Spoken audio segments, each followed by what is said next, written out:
अस्सलाम वालेकुम, मैं हूं इरफान समूर। दोस्तों, जी का जाना ठहर चुका है। अलविदाई मुलाकातें हो रही हैं, अलविदाई मुशावरतें हो रही हैं और कोई नतीजा नहीं निकल रहा। इस बारे में आपको डिटेल बताऊंगा, साथ ही आपको ये भी बताऊंगा कि शहर इक़्तिदार को, वजीर आजम हाउस को कंटेनर्स लगाकर मुकम्मल तौर पर सील कर दिया गया। कोशिश ये थी कि यहां पर परिंदा भी पर ना मारे, और हुआ भी वैसे ही।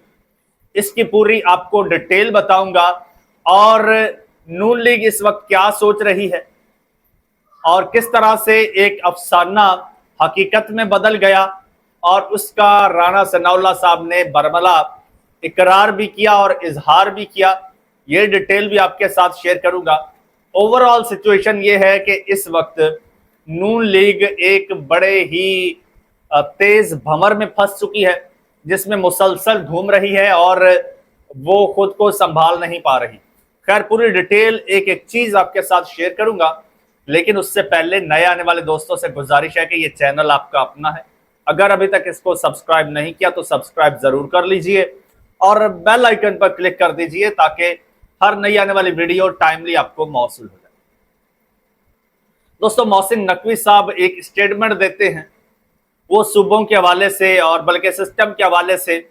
वो कहते हैं जी, ये सिस्टम कोलैप्स कर चुका है, ये सारा निज़ाम तबाह हो चुका है और अब चाहे वजीर आजम 14 क्या 18-20 घंटे भी काम कर लें तो वजीर आजम इसको ठीक नहीं कर पाएंगे। उसको लेकर पहले एक दो रोज तो मुख्तलिफ जो है थ्योरीज पेश की थी जाती रही, मुख्तलिफ आरा थी। कोई कहता है कि जी नहीं, उन्होंने किसी और कॉन्टेक्स्ट में बात की है। कुछ फिर चमचे करछे भी बीच में होते हैं ना, और कुछ फिर बटमैन भी होते हैं। वो कहते हैं नहीं नहीं नहीं जी, नकवी साहब इस सिस्टम की बात नहीं कर रहे थे, नकवी साहब 70 साल पुराने सिस्टम की बात कर रहे थे जी। वो निजाम कोलैप्स कर गया है, ये बहुत अच्छा चल रहा है। क्योंकि नकवी साहब कह रहे हैं कि जी शहबाज शरीफ साहब 5 साल पूरे करेंगे। नकवी साहब इस सिस्टम की बात नहीं कर रहे हैं, नकवी साहब उस सिस्टम की बात कर रहे हैं। तो कुछ ये जो बड़े शातिर किस्म के लोग हैं, इसको उधर ट्विस्ट कर रहे थे कि जी ये 5 साल पूरे करेगा, उसकी बात कर रहे हैं।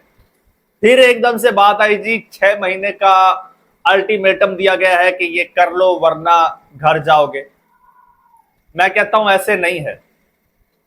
अभी जनाब गर्दन के ऊपर पांव रख दिया गया है और कहा गया है कि अभी का अभी, अभी का अभी करो और हर सूरत करो, इसके अलावा तुम्हारे पास कोई चारा नहीं है। अब जरदारी साहब हैं, जरदारी साहब के साथ नकवी साहब जाकर मिलते हैं कराची में। आपको याद है जरदारी साहब भी खफा खफा नजर आते हैं, चाहे जजेस की तैनाती का मामला हो, नोटिफिकेशन का मामला हो। आज तक वो साहब जो है, बड़े साहब, उस पर दस्तखत नहीं कर रहे। क्यों नहीं कर रहे? वो कोई अपना मुतालबा मनवाना चाहते हैं। कश्मीर में भी उसको जनाब साइड पे कर दिया गया है, कश्मीर नून को दे दिया गया, वो भी उसको गुस्सा है। उधर से वो जजेस वाला मामला, ऊपर से फिर ये सूबों वाला मामला। अब चीजें खुलकर सामने आ गई हैं। पहले थ्योरीज थी, पहले सारी थ्योरीज थी, ये हो जाएगा, वो हो जाएगा, ये होने वाला है, वो होने वाला है, उसकी बात का ये मतलब था, उसकी बात का ये मकसद था, ये मतालिब निकाले जा रहे थे। लेकिन फिर वो वक्त के साथ चीजें सामने आती हैं। अब सीन ये है, एक बात याद रखिएगा, ये जो दो खानदान है, रिवायती खानदान, सियासी खानदान, अब सिस्टम की तब्दीली इनकी मौत है। ये इसी सिस्टम के बेनिफिशियरी हैं, इसी कोलैप्स सिस्टम की वजह से ये जिंदा है और इसी कोलैप्स सिस्टम की वजह से इनकी सियासत और सियासी साजिशें चल रही हैं। जिस दिन सिस्टम तब्दील हुआ, समझो इनकी मौत हो गई, ये पार्टियां खत्म हो गई। अब पीछे एक ऐसी पार्टी भी है जो इस सिस्टम को सपोर्ट करती है, वो है तहरीक इंसाफ। खैर, वो एक अलग बहस है। अभी हम चलते हैं, राणा सनाउल्लाह साहब ने इस पर मोहर तस्दीक सख्त कर दी है। पहले थे अंदाजे, पहले थी चय मगोइयां, मीडिया की बातें, प्रोडक्शंस, ऐसे थ्योरियां पेश कर रहे थे। हर कोई मेरे जैसा दानिश्वर बैठा है, अपने आप में दानिश्वर है और वो थ्योरियां पेश किए जा रहा है। कोई कहता है जी शहबाज का सिस्टम कोलैप्स कर गया है, कोई कहता है ये जो इमरान खान को दबा के बैठे हैं ये सिस्टम कोलैप्स कर गया है, कोई कहता है नहीं नहीं ये तो बहुत अच्छा है जी, वो जो 70 साल पुराना सिस्टम है वो कोलैप्स कर गया है। तो जी अल्लाह भला करे हमारे राणा साहब का। राणा साहब ने जी बता दिया है, सुनिएगा जी। वजीर आजम के मुशीर हैं जी राणा सनाउल्लाह साहब। उन्होंने कहा है कि पाकिस्तान मुस्लिम लीग नून नए सूबों के मामले पर जल्द फैसला करके बयान देगी। तो अब आपको यकीन हो गया कि असल मामला और असल मुद्दा क्या था, ये नए सूबों का था। पार्टी की इतवार को होने वाली मीटिंग में भी नए सूबों के मामले पर बात होगी। इतवार को मीटिंग है इनकी, और महर बुखारी के साथ उन्होंने प्रोग्राम किया। उसमें राणा सनाउल्लाह साहब ने कहा कि मुस्लिम लीग नून नए सूबों के हवाले से जल्द अपना फैसला सामने ले आएगी। बिलावल भुट्टो जरदारी के टिकटॉक पर हुकूमत मुखालिफ बयानात के रद्दअमल में राणा सनाउल्लाह ने कहा कि बिलावल भुट्टो जरदारी को एक संजीदा लीडर के तौर पर सामने आना चाहिए। उनके मुशीर और पार्टी उन्हें टिकटॉक का लीडर बनाना चाहते हैं, तो ये पीपल्स पार्टी की बदकिस्मती होगी। वो कहते हैं कि वो जी एक बड़ी पार्टी के वो चेयरमैन हैं और उनकी ये बातें ऐसी है, वो अपने मुशीरों वगैरह से करवा लें, ठीक है। तो ये क्या खुद शुरू हो गए। साथ ही वो कहते हैं कि पीपल्स पार्टी कहीं नहीं जा रही, और बिलावल भुट्टो जरदारी की जमात अगर पाकिस्तान तहरीक इंसाफ के साथ मिलकर तहरीक अदम एतमाद लाना चाहती है तो जी बिस्मिल्लाह जी, ले आए। तहरीक अदम एतमाद लाने वाले खसारे में जाएंगे, वो ये कहते हैं, क्योंकि बिलावल वाजे ये पैगाम दे चुके हैं कि जी हम ओपोजिशन में जाएंगे। वो कहते हैं जी अदम एतमाद लाने वाले खसारे में जाएंगे, क्योंकि ये 2022 में अदम एतमाद ला के खुद खसारे में गए थे ना, जिससे अभी तक नहीं निकल पा रहे। वो कहते हैं सिस्टम और आइन यही रहेगा, निज़ाम तबाह नहीं हुआ, तमाम इदारे अपनी हुदूद में रहकर काम करेंगे तो यही निज़ाम बेहतर अंदाज में नताइज देगा। गैर मौसर कारकर्दगी को निज़ाम पर नहीं डालना चाहिए। वो कहते हैं जी हुकूमत अपनी हुदूद में रहकर काम कर रही है और दूसरे इदारों को भी अपनी हुदूद में रहकर काम करने के लिए कोशिश है। इस हवाले से काफी हद तक कामयाबी हासिल हुई है। और राणा साहब कहते हैं कि टिक टिक और उल्टी गिनती की आवाजें भी सुनाई दे रही हैं।